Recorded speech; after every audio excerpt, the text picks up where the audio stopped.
start with Carter Butts. Carter is one of the core developers from day one of the StatNet suite. If you think about what's changed in networks in the last 30 years, probably the single biggest change has been the statistical turn in networks, to be able to model them in tools that smell a little like the sort of tools that we're used to using in standard social science, and that's his fault. So it's really he's been a big fan of this, a big supporter of this workshop for all the years we've done it, and it's really great to have you here. Thanks, Kurt. All right, well, thank you very much, and thanks everyone for getting up in the morning. If you're not a morning person, as I am not a morning person, I'm aware of the sacrifice you're making to look at some slides and have some interaction.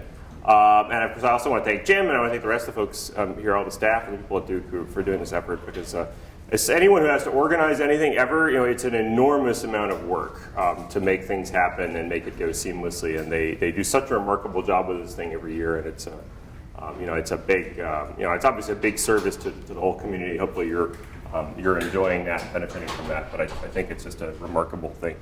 All right, so just to start out, ground rules. We have about an hour, I believe, and I have, intendedly more than an hour of stuff we could talk about, and you don't want me to, just do that for the whole period. So I hope that as we go through, we will hit things that you want to talk about or ask questions about. I hope you'll raise your hand, interrupt, and ask questions, because the intent is very much that. And I'll give you the roadmap of that coming up. But anyway, what I'm going to be talking about today is going to be some sort of two main themes. One of them is more general, and it involves the question of how we can use in silico experiments or computational experiments to accomplish various things. And then I'm also going to talk about something called relational event models, which I don't think you've talked about too much.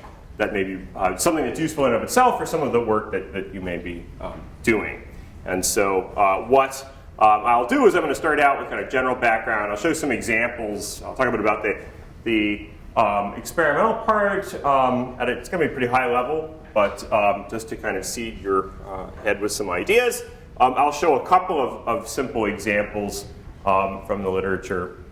And discuss some simple techniques that can be used and how we might use them. And then we'll talk a bit about REMs and what those are and how they work. And then we have a tutorial, which I will kind of walk through some of that. That's also something you have available to you, so you can go through it yourself at your leisure and whatnot. And again, there's a lot more there than we're going to have time for today, or in fact, we're intended to have time for today. It's more something you can do in self-study if you're interested in. Before we get into that, I do want to make and I realize the camera's rolling, it's a little dangerous, but I live dangerously, as you know. Just to follow up on some discussions that we've had earlier, I know we had a big discussion yesterday about the challenges of publication and of trying to take networks into audiences that perhaps aren't used to them, have an allergic reaction to them, right? The antibodies appear, they try to drag your paper off to the lysosome or something.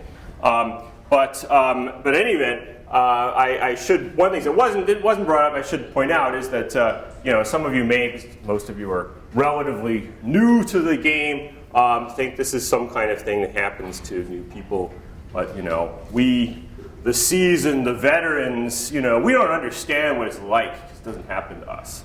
But let me reassure you that no, it didn't go away. I had an example happen to me. We had a paper, and it was in fact trying to take networks into a field that doesn't normally deal with networks, so very much what we're talking about. And we had a very angry reviewer that didn't like it. Moreover, argued our paper should be rejected because a previous paper from our group had not been cited sufficiently.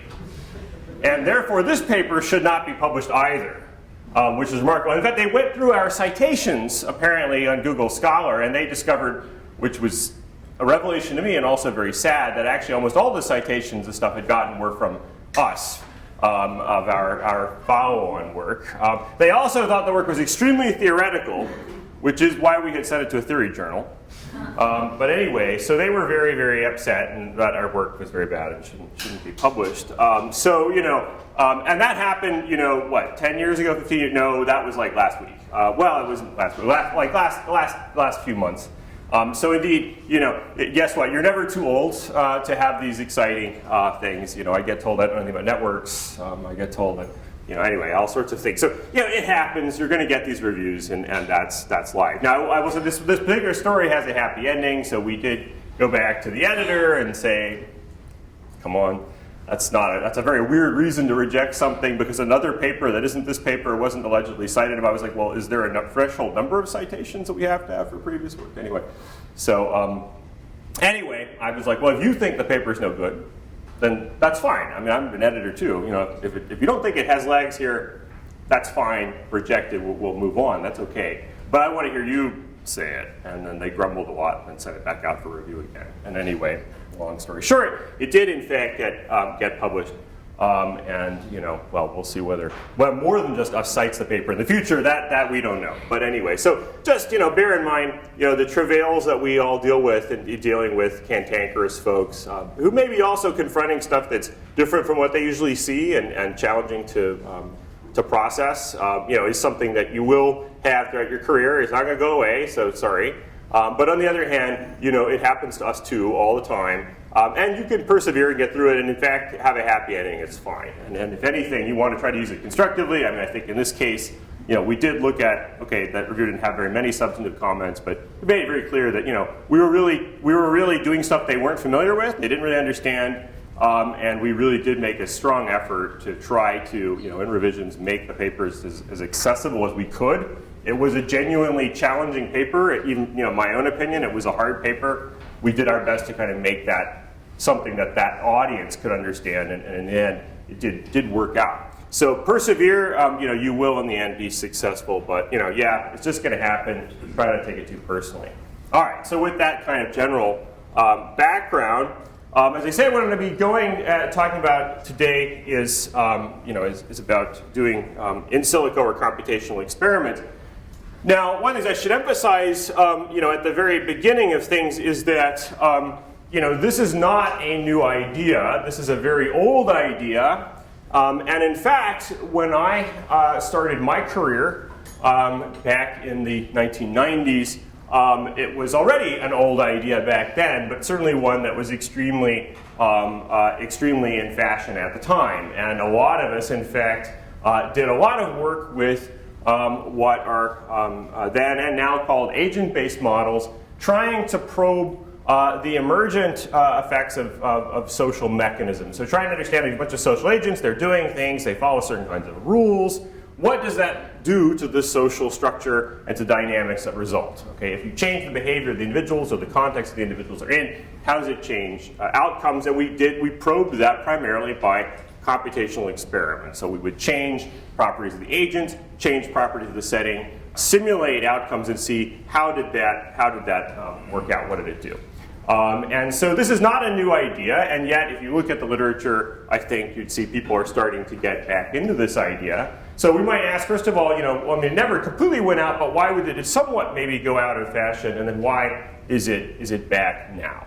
And I think to understand both of those things, it's useful to understand something else about that particular wave of research. And one of the things about it is that a lot of the work that was being done at that time was being done using models that were non-empirical. Okay, and what do I mean by non-empirical? I mean they involve fake people living in fake places doing fake things. Okay, you have little simulated people, they live on a grid. Often the grid was a torus, so they're living on a giant donut. And I mean, maybe you'd like to live on a giant donut, depending on the frosting and whatever. But most of us don't. I think it's safe to say live on a giant donut. You know, the agents are very, very simple. And they would do things that were very abstract. You know, they play some game, and then they would have an action that might be called cooperate or defect, or it might be called left or right, or you know, who knows what it is. And they get weird payoffs that they don't live lives that look like mine, and not really anyone else's either. And although we were trying to use them to probe basic things about how do phenomena like cooperation, for instance, emerge, and what are the conditions that could do it, and I think we did learn something, it was a very frustrating endeavor at the same time because these models were not things that you could put in contact with data. Okay, they were not, and that meant they could not be falsified. They could not be wrong. Okay, a model that can't be wrong can't be right either, right? And that's pretty unsatisfying in the long run, right? So you can say, well, my little fake people in my fake world do these things when I poke them, and you're like, okay, great. But there's people out there in the world that's not so fake, and what does that tell us about them? And we think it rhymes with the real world and tells us something, but what it tells you is a little slippery, right? And especially when you get down to brass tacks. So one of the early problems I worked on was simulating the emergence of these things called belief panics, where you get whole groups of people whole communities that could come to believe something that was demonstrably false. And there were a bunch of these that in the 80s and early 90s, for instance, where there were communities that became convinced there were groups of Satanists that were going to come kidnap their kids. And you had parents roaming the streets with baseball bats looking for satanic cults, and which is all fun and games, of course, unless somebody gets falsely accused of this sort of thing. And in fact, they were sort of linked to things that had very negative consequences for people. And of course, the question is, how can that happen? How can people come to believe these things? And we had models based on ethnographic work of what went on in these communities that could recapitulate a lot of things qualitatively that people thought they saw. But then, you got into the situation that, you could build lots of models that could qualitatively reproduce what people saw. And they were different, and they had different social mechanisms. Which one is right? We don't know. We don't have data to pry them apart. There's no easy way to do that. Okay, so if you want to do things like that, right, you start to become limited, right? You need to, at some point, you've got to get beyond having these kind of very stylized things. And that's very hard, right, because it was not obvious how you could put models like that in contact with data. And it meant we had to rethink the way we were modeling. And there were a lot of pieces of that. One is designing your models in the first place around kind of a simplified notion of agent that you could put data into, right? So not building your agent so it's dependent upon people living on a grid and so forth, doing two things that don't make any sense. Okay, so part of it is trying to ground it so you can have a world where you have agents that have attributes that look like, or at least can represent the attributes that we think people really have, that can do things that are more like what people really do, so that you could put data into it. And then, of course, the other piece is you then need statistical theory that allows you to take your model, which is still an abstraction, a simplification of reality, and then calibrate that model against some kind of observation. So you can actually say, I'm going to try to find the best estimate of, the best approximation in my simulated world of the world that we see in terms of something real. And that was a very difficult thing to do. And a whole lot of people, of whom I was one, but only one, spent 20 some odd years at least working on that problem. And that has borne fruit. So today, as you come onto the scene, right, you're inhabiting a world where people make you go to workshops and learn about these things called, ERGMs and SAMs and REMs and all that stuff. And that stuff is the fruit of a lot of people trying to say, how do we build models that on the one hand are statistically well-founded? That is, I have some actual inferential theory that says that, under the right conditions, this model can actually emulate data not only in the case I see, but other things, that I have some ability to infer parameters, some ability to make extrapolative prediction, but then also to have these models reflect some things that we think are real about how the world works. Okay, because when I started, you could do one of two things, at least to a reasonable approximation. You could have a model that had mechanisms in it that you thought were in some rhyming way, like the real world, or you could have models that were statistical. So you could have statistical models with any line you wanted. Okay, you want a linear model? We got you covered. Okay, you want a t-test? We got that down. Okay, I'm of course exaggerating. There's a lot more than that, but to some approximation, like the models behind a lot of the statistical work were very simplistic and not very useful for social scientists who wanted to get into emergence and mechanism. They weren't very helpful. On the other hand, right, we had these models that did capture that, but you couldn't calibrate them. And so bringing those two things together was an enormous amount of work. It continues to be. So we're not done, but we've made a lot of progress. And so we now have this sort of new generation of empirically calibrated models where we can take social networks, we can take social behavior, we can take the two of those things over time, we can put them together, we can actually calibrate the models against real data. And that's something that now gives us a very powerful tool, because to the extent that we have calibrated that model effectively, we can use that as an approximate, of course, proxy for a real system and do something useful with it.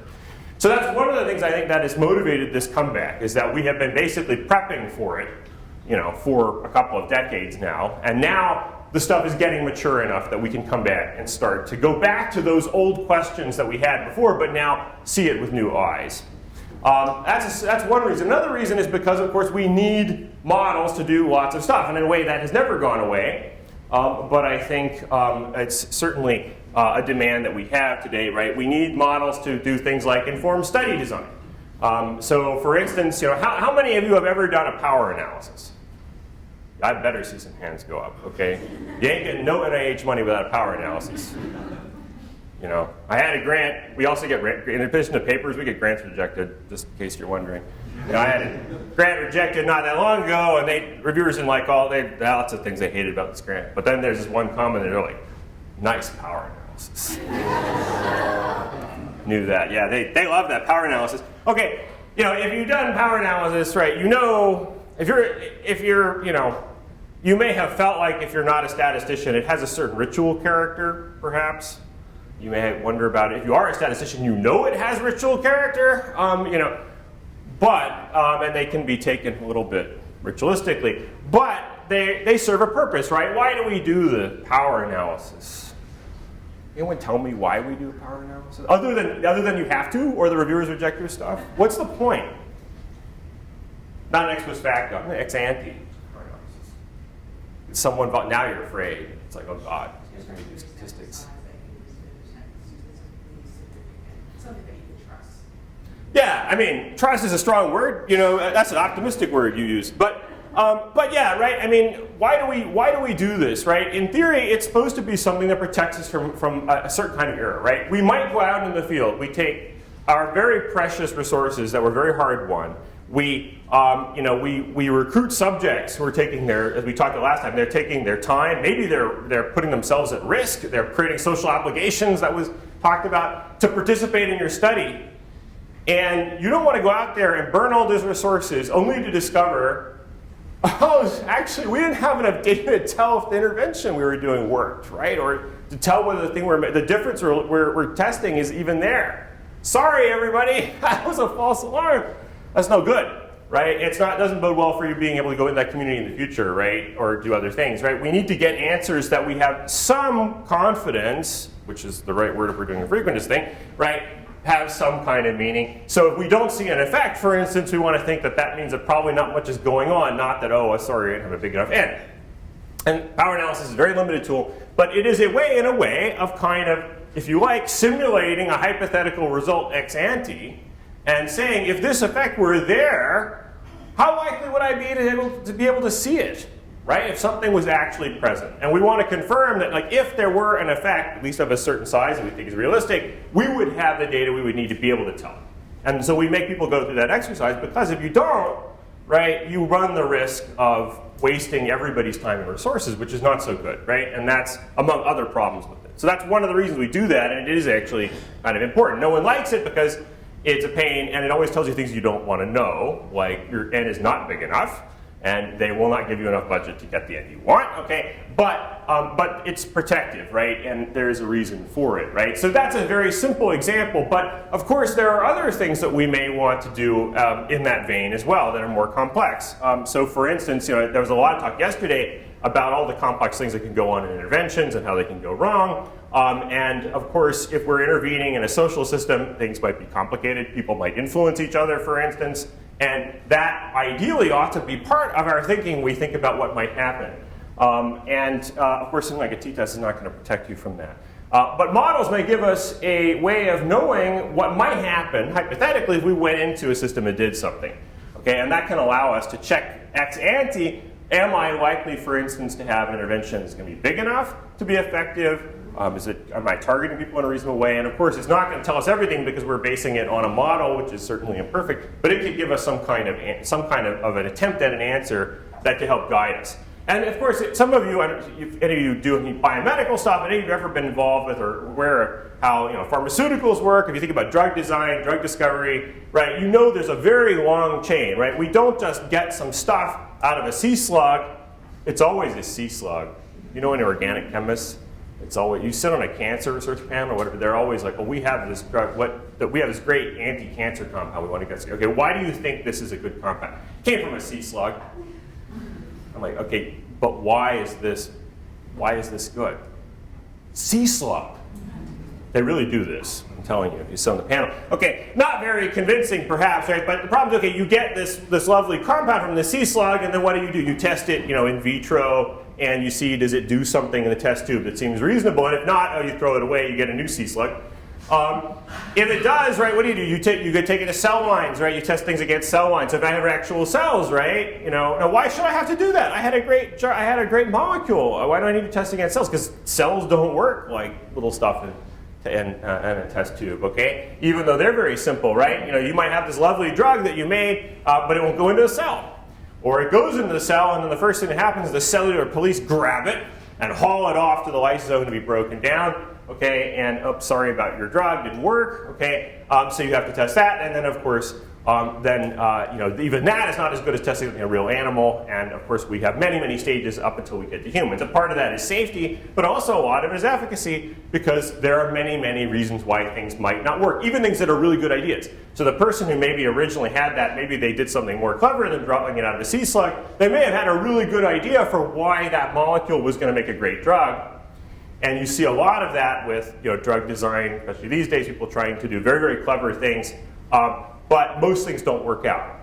And so before you invest all of that time, effort, and risk in putting things into people, we have many stages where you test the idea first. And we try to do that with social interventions as well, but we often, I think, don't have maybe as many steps as we might in that process. And one of the things that can be helpful with in silico experiments is that they can give us another step into thinking about what would a successful intervention need to look like, how many people would I need to hit, how would it have to work, how big an effect size should I expect, and so forth, in a more realistic setting before we have to go out and propose something and intervene with real people.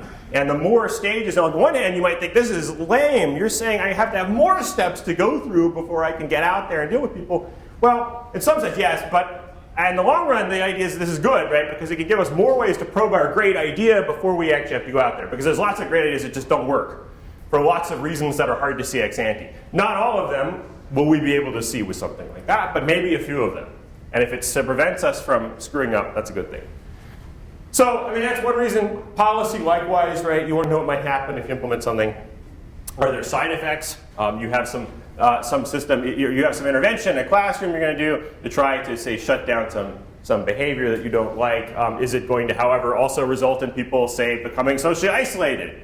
Oops, Are there side effects? We never probe for side effects with social interventions, right? But of course there could be. These are things that we might want to look at as well, right? So there's need for it, and then as you've alluded to it, right? There are limits to using models to understand complex systems the way that we often do. And so another thing that I think is pushing this mode of thinking about things, and I think some of the previous days have also alluded to this, is that I think if you look at how people often use models, they're often used in a very limited way. So you'll see a lot of work in literature, and including plenty of mine, where people break themselves to make some fancy model, they fit it to data, and then what do? They read off the coefficients, and they look at the significance of the coefficients. They say, I found an effect for gender on such and such.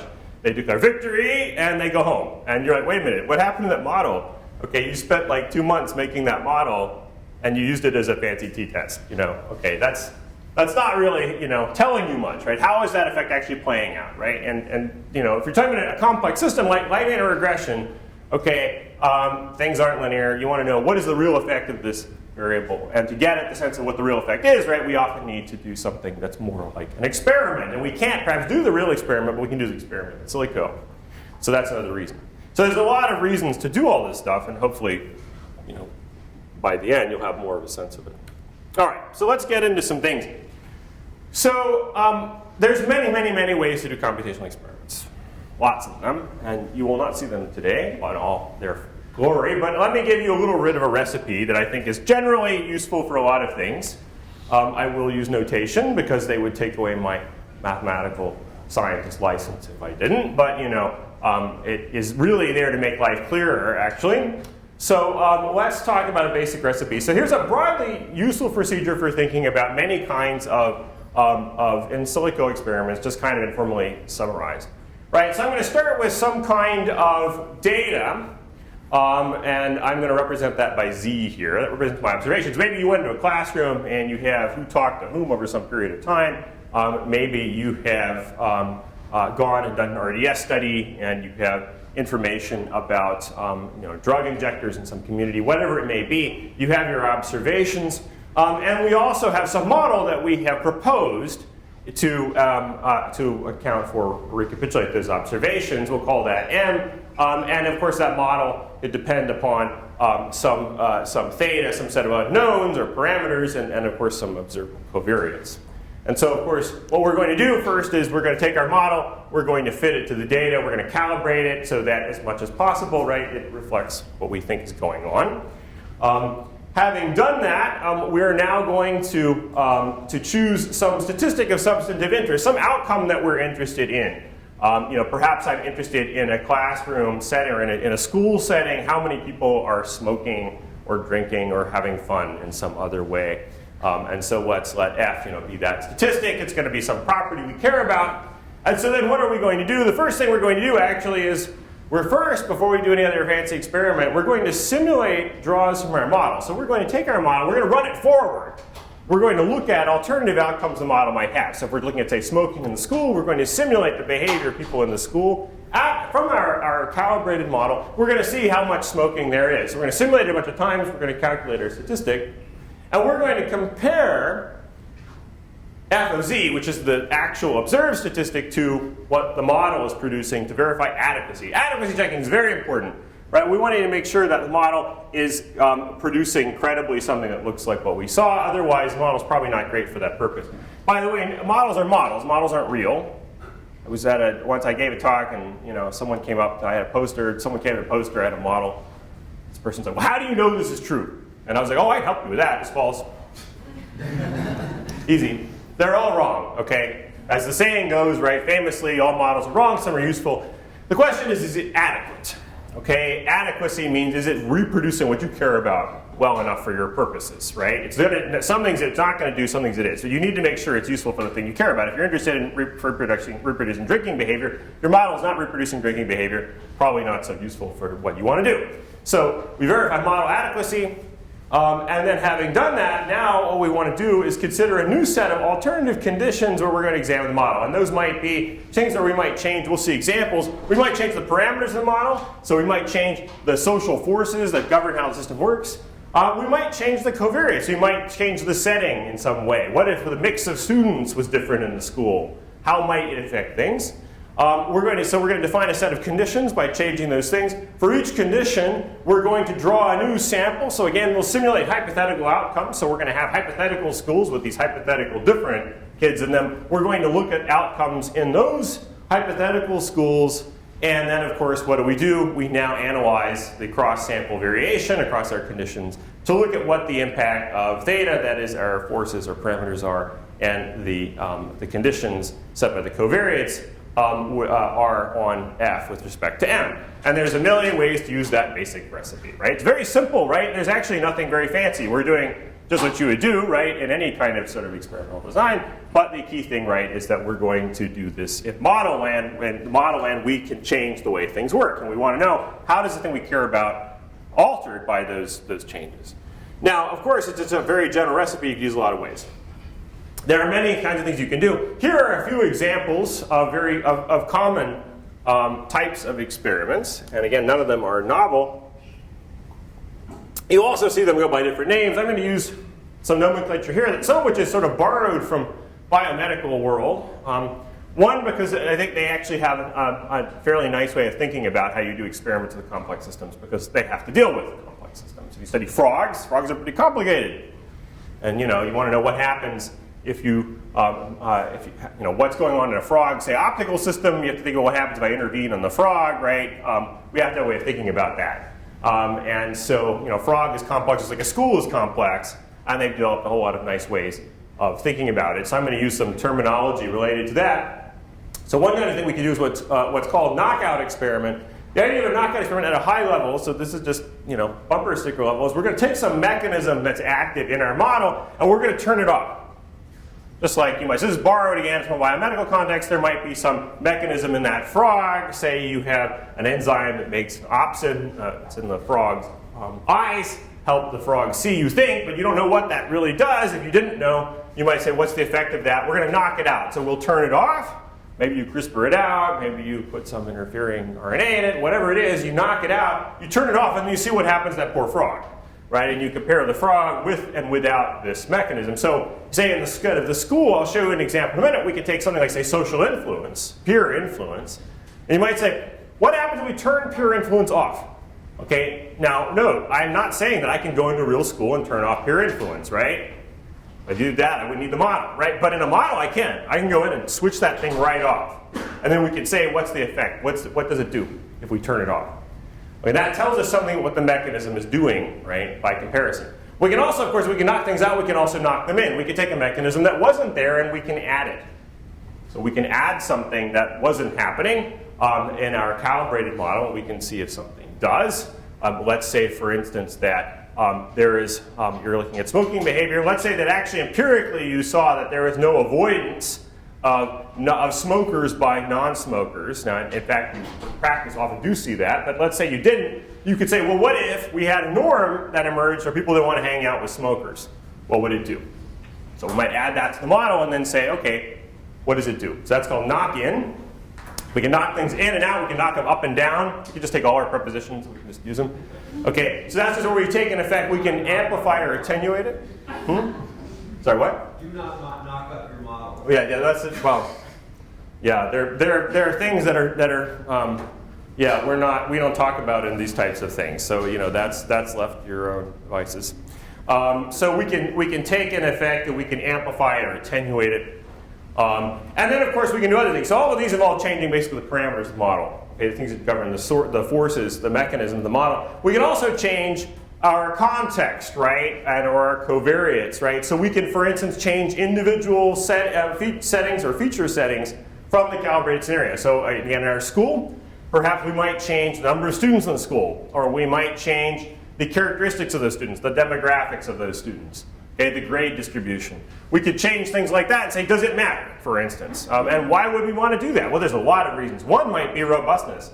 I see something going on in a certain school. I might say, but how might that play out in a larger or a smaller school or a school with different demographic distribution? Okay, I can't know for sure, but I can at least sort of say, well, if things worked otherwise the same way and we changed that characteristic, what effect would we expect it to have? We can change the characteristics and see what does it seem to do. And that gives us some insight into what might happen. And then we can do other things.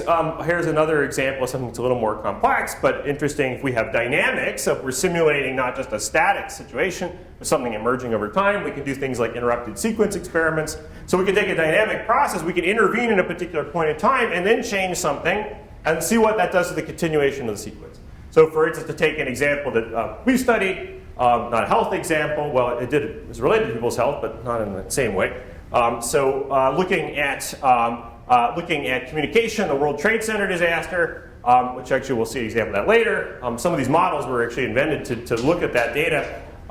We looked at communication patterns, and then actually did interruptions, so we could actually say, okay, what happened if a bunch of people in that event were incapacitated partway through? Which is, of course, something that happens in disasters, right? So if a bunch of for instance, your coordinators who are organizing everyone, what if all of a sudden something bad happens to them? What happens to the system? So we could simulate behavior, we can interrupt partway through, we suddenly incapacitate them so they can no longer respond to anybody. And then we see what happens to the rest of the system. How do the other agents, can they figure out that these people are now gone? Can they reorganize? Okay, what happens to the network when we do that? And so that's something we might be interested in. In a lot of intervention settings, you might be interested in interruptions, right? If someone is on some pathway to addiction, what happens if you do an interruption? What will happen? And we're comparing then the control timelines, right, where we don't do anything to the ones where we interrupt. So again, lots and lots of things we can do. This is just whetting your appetite. So let me show you a couple of examples. There are many more, but here are some from a couple of papers. This one, I apologize for the lousy figures. We should have done a better job with that, but okay, we didn't. Anyway, so this is Lacon also. This is stuff with Cynthia Lacon, John Hipp, Cheng Wang, and what this is looking at is it's looking at smoking behavior in some of the ad health schools simulated using a stochastic actor-oriented model, so which I think you've heard about. So your models where people have friendship ties, they also smoke, and they influence each other. Lots of things are going on in the model, but what we were interested in at the time, this is of course many years ago, is this simple question of what happens to behavior if you modify two mechanisms that are thought to be important. And one is selection, partner selection. To what extent am I prone to hang out with people who have similar smoking behavior to my own? And then the other is social influence. To what extent am I likely to emulate my peers in their smoking behavior? And so what we've got here is different smoking levels as a function of the relative value of the parameter. So 1 here, which is right here, is observed. So this is what we calibrated as model 2. We can take this thing to the left and shut it off or turn it down. So we take it all the way to 0. 0 means it's just gone. We knocked it out. We can also amplify it. So we say, what if it was stronger than real life? What would we expect to see? And there's a bunch of curves here, but easiest just to look at the top line, which has to do with people who don't smoke at all. And so if we looked at what we saw, this is 2 different schools here. What did we see? Well, if we took selection, so this again, the tendency, to what extent do I want to hang out with people who are similar to me and smoking? We saw not an enormous effect of selection. One school doesn't do much of anything. And another school, actually, if you turn it off, there's a little bit of a decline in non-smokers. So you see a little bit of smoking. So to the extent doing anything, like selection may be kind of inhibiting smoking a bit, sequestering smokers by themselves, but it isn't doing a whole lot. If we look at influence, it's a much bigger effect.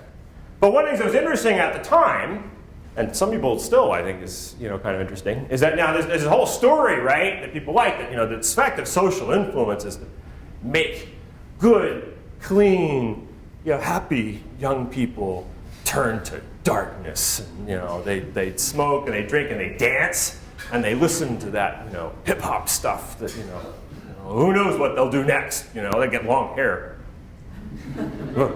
Scary stuff, right? But actually, right, if we go back to our core social theory, we know that the main effect of influence is to suppress deviance.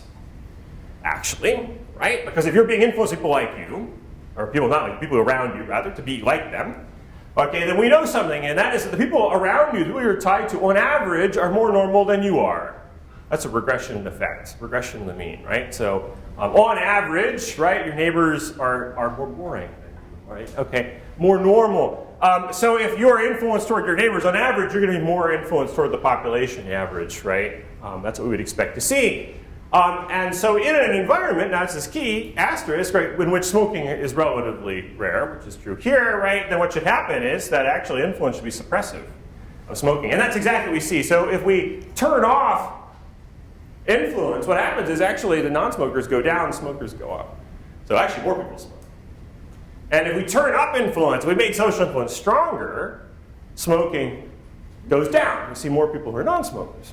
So it's actually the opposite, right, of the effect that people might think. What's going on is that smoking, in that sense, we would interpret as saying this is a protective effect versus, influence is a protective effect versus smoking in this environment, right? Which is not what you might think. Now, if you just read off a coefficient of the model, that wouldn't be obvious. What you would find from the model is it says that people have social influence or smoking, right? So if you believed in the seduction to evil kind of, argument, you'd say, well, see, this is exactly what I've been telling you the whole time, right? You're around smokers, you're going to become a smoker.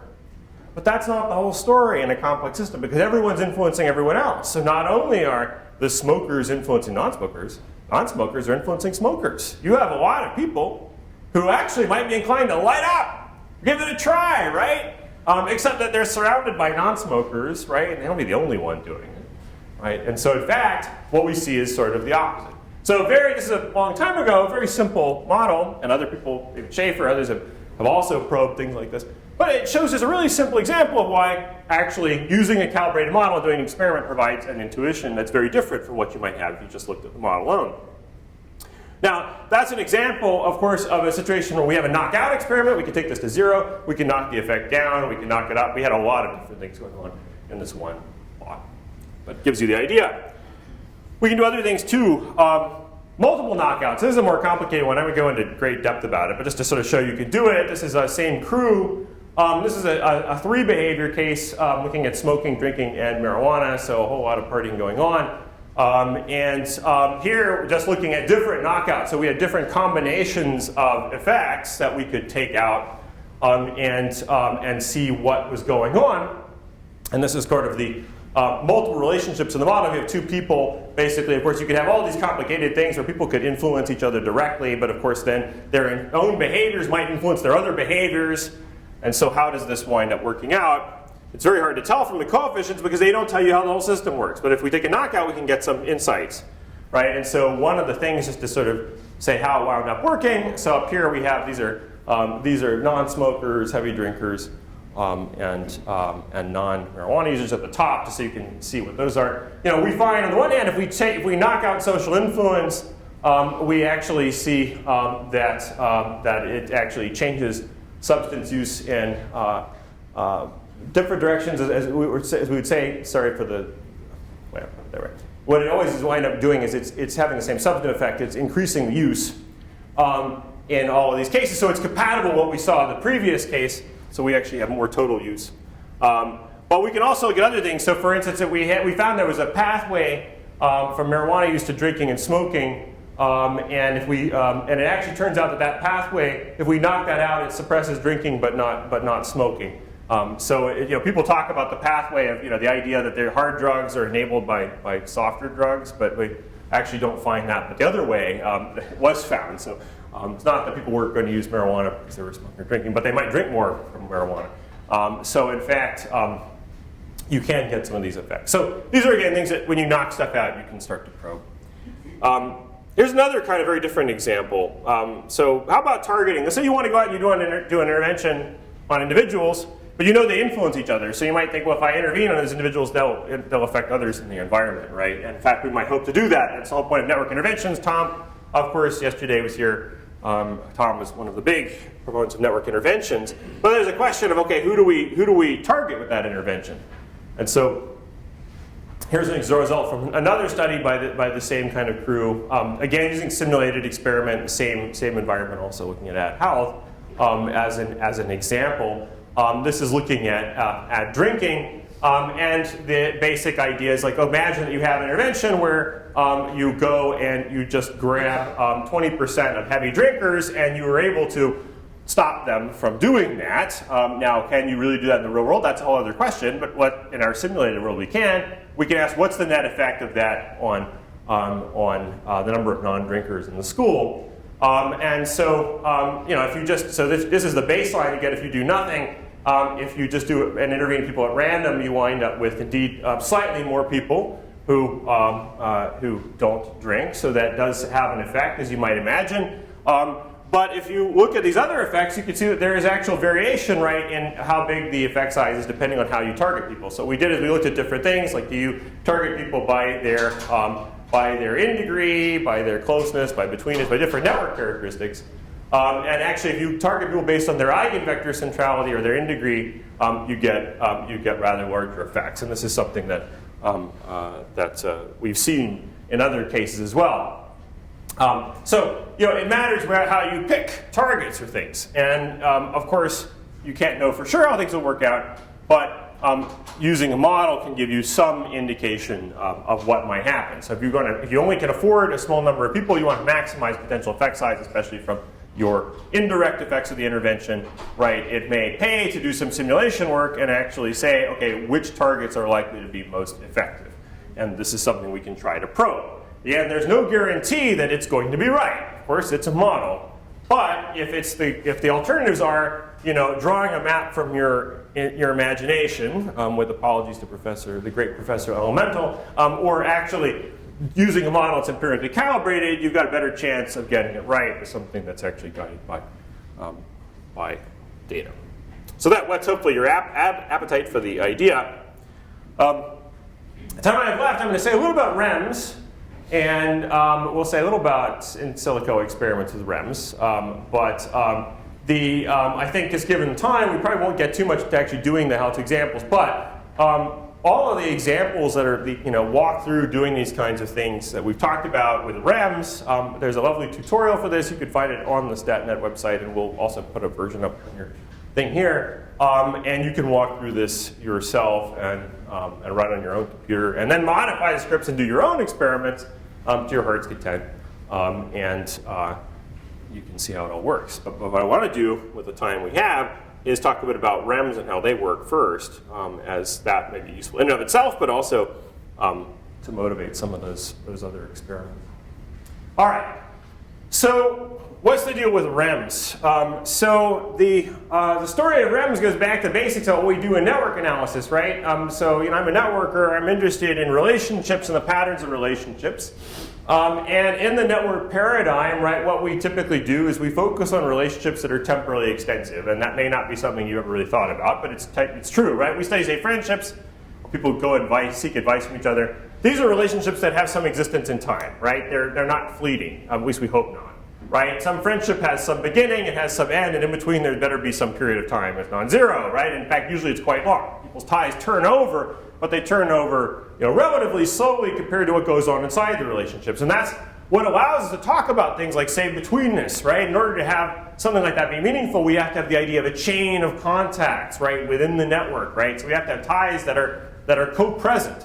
And in fact, most of what we do in network analysis, it fundamentally comes down to the fact that relationships are coterminous. This one is present while I have that one, so this one can affect that one and vice versa. And that's very powerful. We write lots of papers about it. But it's not always ideal, right? Because sometimes what we're interested in is the social action that lies beneath the relationship. So we're not just interested in the fact that there's a relationship between two individuals, but in the back and forth interactions that occur inside that relationship. And in that context, we may need a different paradigm. And so to just sort of illustrate the one that actually sort of started this, just to give you a bit of the story of how does the science actually happen. It's always messier than it sounds. So this is the case. This is actual data. This is data from the World Trade Center disaster. And so what we're looking at are radio calls between responders to that disaster.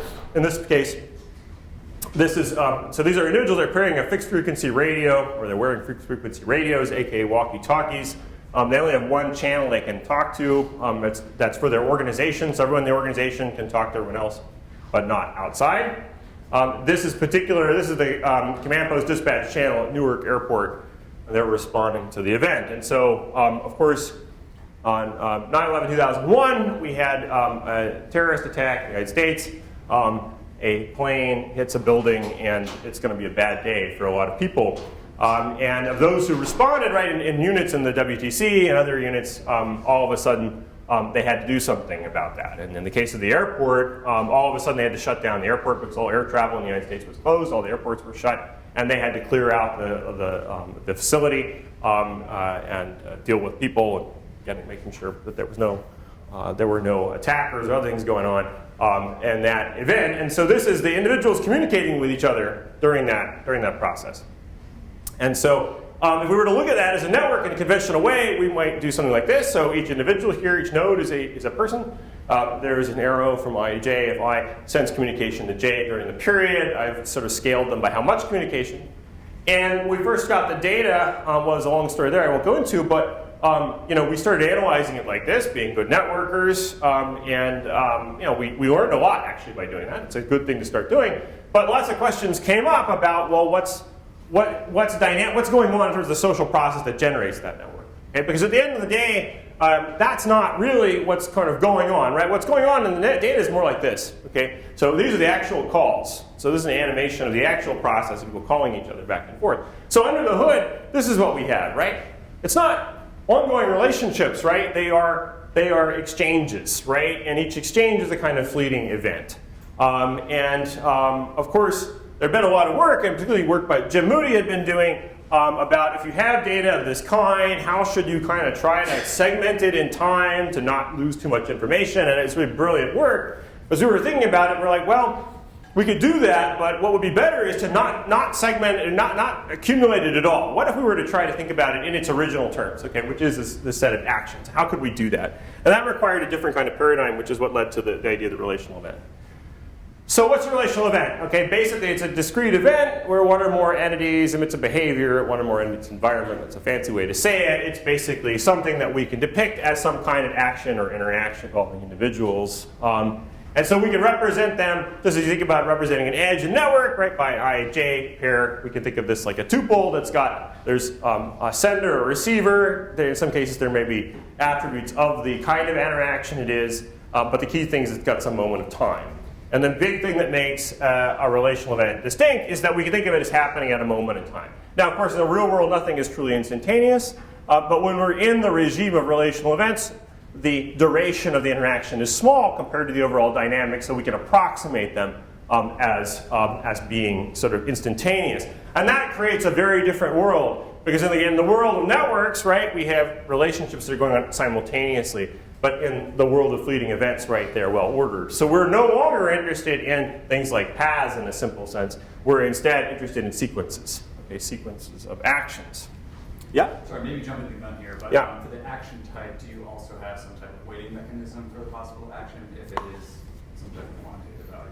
Could be, yes. There's a lot of things you can do with it. Probably jumping the gun here, right? Yeah, there's a lot of things you can do with that. But yeah, I mean, the simplest version, we just think of actions happen when there's one kind, but you can have all sorts of complexities with it.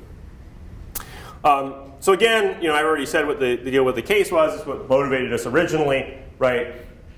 We were interested in the mechanisms that led to the emergent structure that we had. As you go through the tutorial, you'll see probing this a bit of why did we wind up with some individuals who wound up being these hubs who held the whole network together, and why not others? And we actually found just doing traditional network analysis that the people who were, and these are two students of mine who did a lot of work on this, we found that a lot of the people occupying these positions did not seem, in fact, to be people who had special roles, but in fact, they seem to be emergent. So some people wound up being in these key positions, holding the network together, and the question is, how does that happen? And to do that, again, we needed this kind of modeling approach. Now, again, how do we think about this? So we've got relational events. How do we think about analyzing them? We borrowed basically ideas from hazard analysis, event history analysis, depends on what field you're from, what you like to call it. But we think about all the actions from our time 0 up to some observation time, form an event history, it's just a set of all actions that are whose time are in a certain window. And so then the possible actions at any given time, right, are going to be some subset of the possible senders by the possible receivers by the things they might do. And so then what we do is we model that event history by treating the actions as statistical events in continuous time. We're going to put hazards on those events, so a propensity of events to occur. Given the current history, that in turn shapes what occurs. Then when an event happens, that might change the propensities, right? People may react to what's going on, which of course sets the stage for the next event, right? And so we can do that with things like the WDC. We had others. This is a nice example. This is from Dan McFarland. His data set. Here's a classroom, and you can see there we have individuals sending information. This is a teacher. We also have group events. The teacher addresses the whole class. We have things like that, and so we want to be able to handle this. And so how do we do it? Well, of course, we do it statistically, as we've said. So how can we actually define models on these types of things? And it turns out we can take very natural ideas from the kind of event history, hazard modeling, survival analysis, pick your favorite literature. The basic idea, just to give it at a high level, is that we're going to think about our propensities of actions to occur by a hazard function, which we usually use this sort of log linear form. So we take the hazard of a specific event, given the history and the parameters to happen, as the log hazard as being a linear function of a set of statistics that are fairly general functions of who would do the action, who would be receiving the action, what kind of action it is, what's happened up till now, and covariance. And then this just says if something's impossible, it doesn't happen at all. Of course, there's an overall pacing term that says how fast things happen. And so it turns out if you make some simplifying assumptions, we could actually write down the likelihood for this. So the likelihood looks like that. And I don't want to belabor things.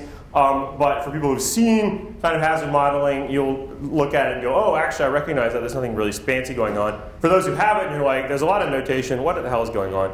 Here's what it basically says. It says the probability density of an event history, so the likelihood of the event history up till now can be thought of as a product of things where we go to the first event and we say, nothing happens until the first event happens. That's the chance that nothing happens until the event occurs.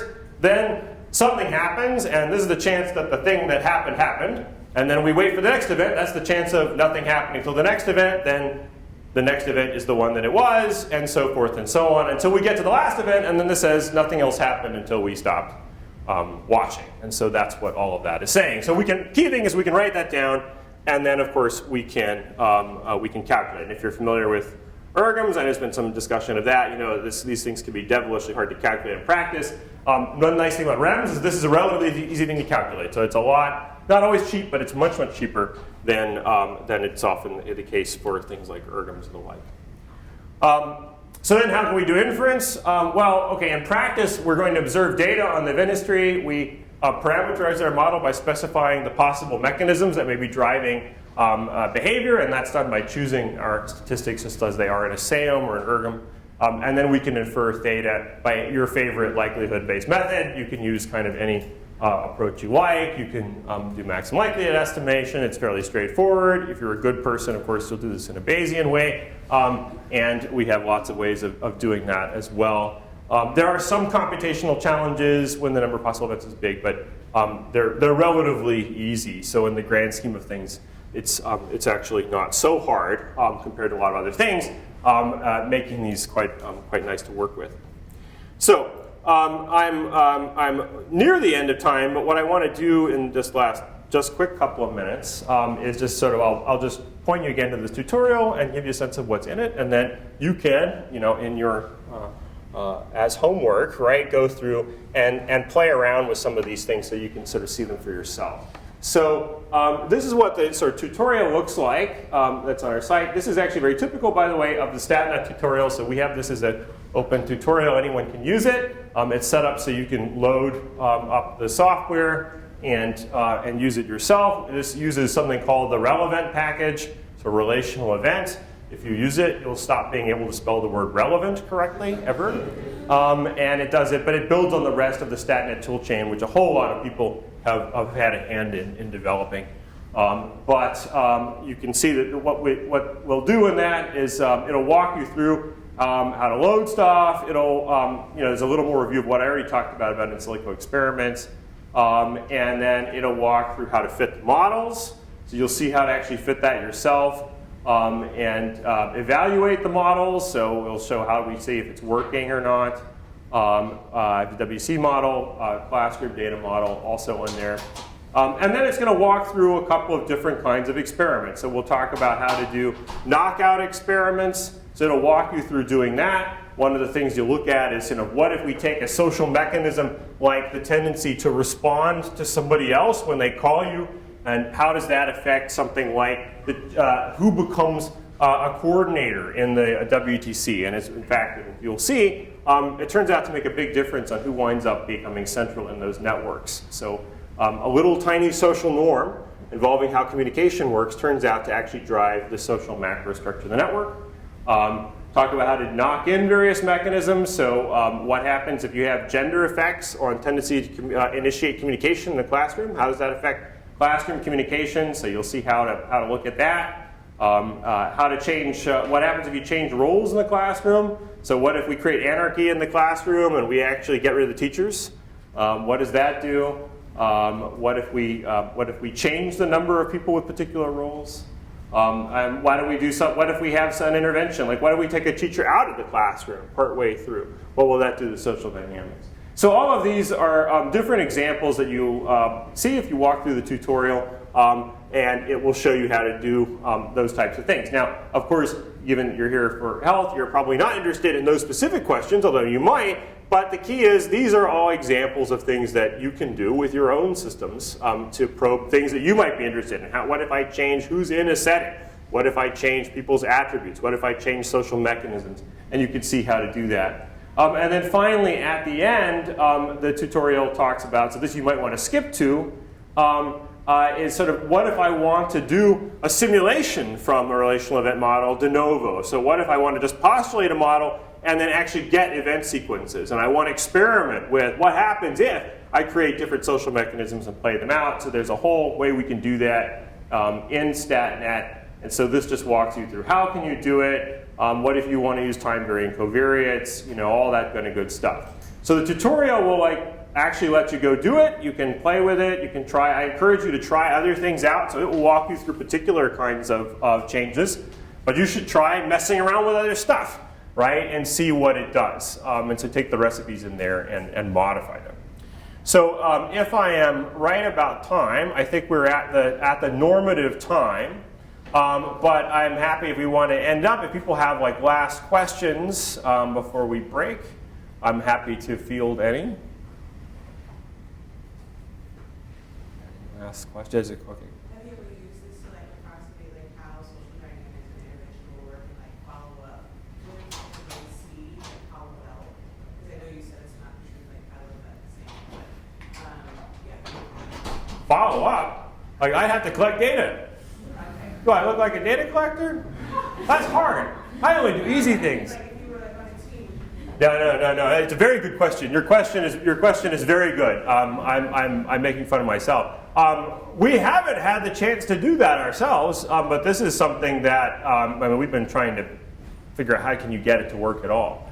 But this is certainly the kind of thing that I hope people will go do, and then I think among other things that's going to create a lot of insights into where the failures of the models are.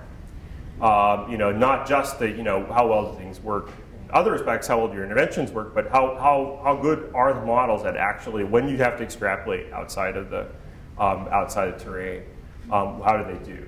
But I haven't had a chance to do that yet. I'm hoping that will happen. Part of the answer is we have to get the hooks, you guys, right, to actually go out and do the hard work, right? I mean, we do the easy stuff, right, to actually go and implement that. But this is something that I think is right for people to do. What actual trials of model guided interventions. I think it's a great question of exactly where do the things work, where do they not? Because what we're going to find is it's always going to be a mixed bag. And how can we make models that are more kind of stable under that type of use case, right? Because what we've been doing so far primarily is we get observational data. We only get one stab at reality, and we don't know how well they work outside of that. And that's something that the only way to find out is to get more data. And that means we need people to go do it. I don't know, Jim, if you know of examples of doing that right now. No, I know of no one who's doing that right now. I think it's super right. And I think this really reflects back to the conversation we had on Tuesday that you were unfortunately missed. Yeah. I'd love to hear your reaction to, which was that when Scott Duxbury was talking about his micro-macro model, he was really, really cautious about how changing a micro-parameter would apply to change to a future change to a macro parameter, but you couldn't possibly refer that out to the world that set. And you're taking, it seems to me, a much more sort of hypothesis sort of set. This is generating hypotheses for the world out there. Yeah. But I'm just curious how you describe a result like this because I think as a reader we say, this is what the intervention is going to do in the model, and the scientist told me it's what it's going to do. But the scientist says, you can't learn anything, and I want to find something in the middle that we can say from that. That's right, and we have a long. So outside of the world of this, where this stuff is just being able to do it at all is just maturing now, really. And then it's a matter of getting people to have enough trust in it to say, okay, I'm going to actually roll some dice and try it.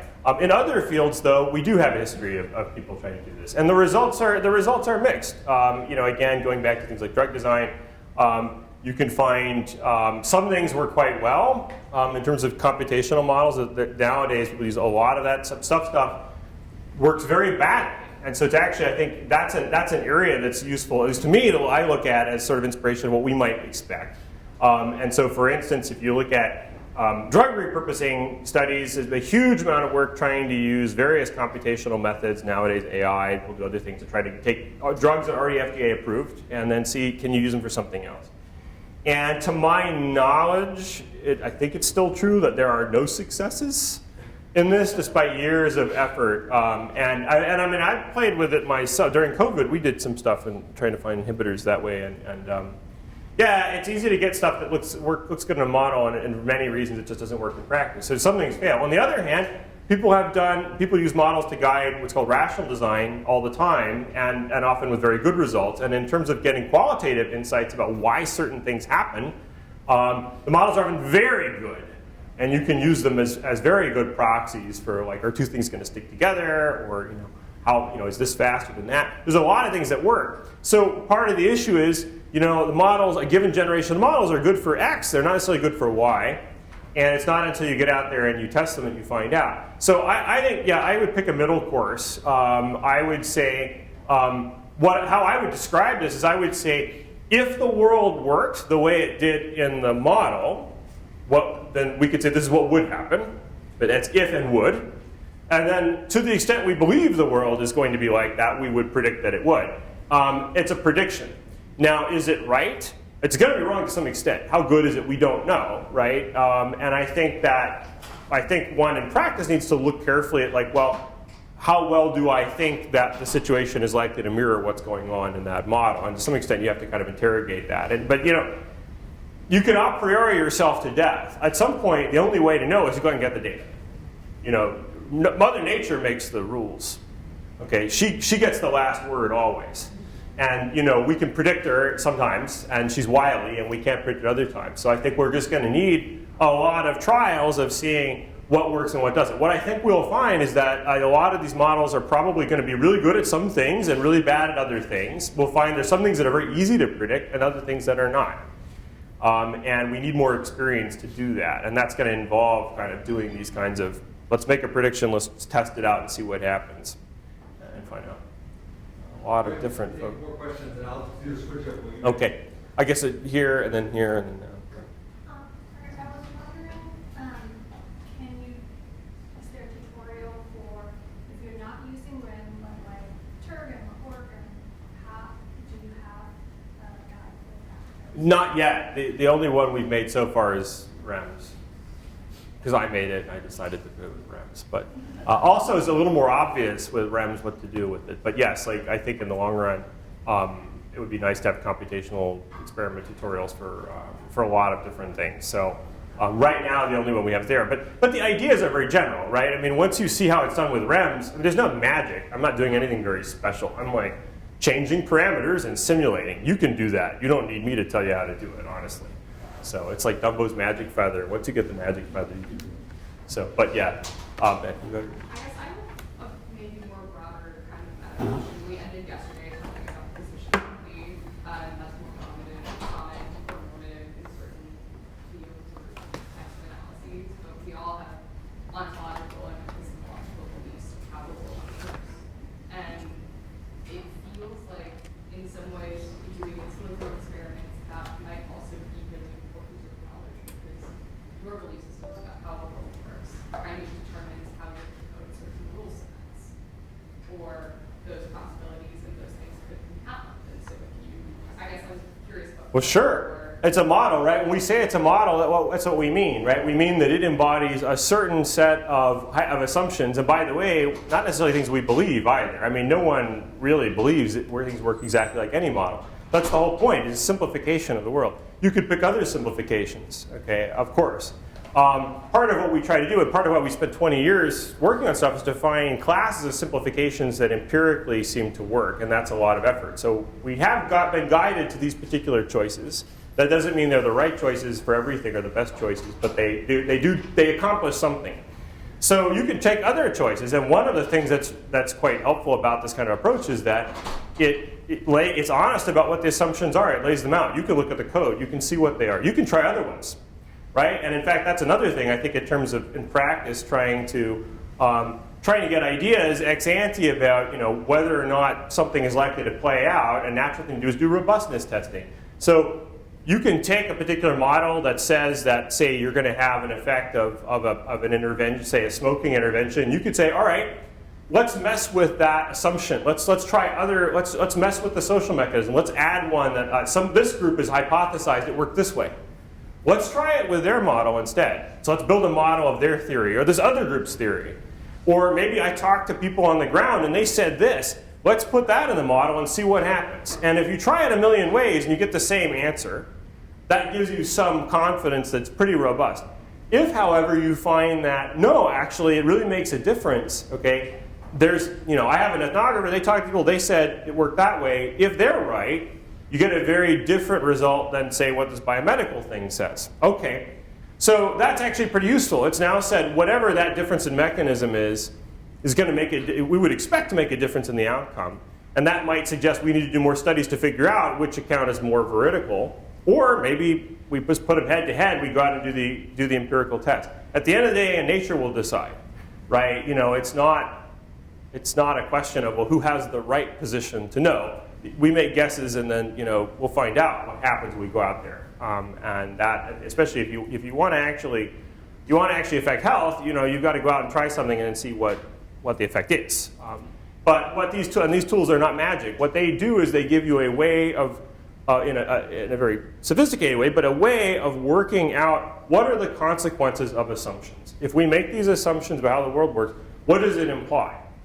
And we can make different assumptions and see what those different assumptions imply. And again, that's what theory does, right? And that's all that theory does, but it's still pretty powerful.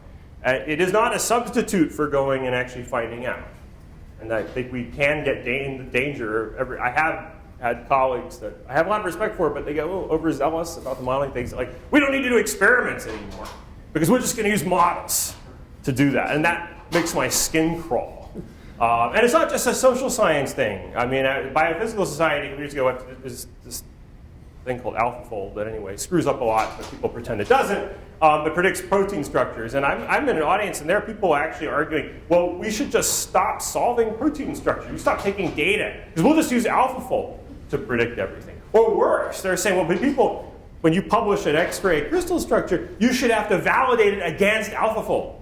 So that is, you're going to take the model, and if your experiment disagrees with the model, you're wrong. That's left the path of wisdom.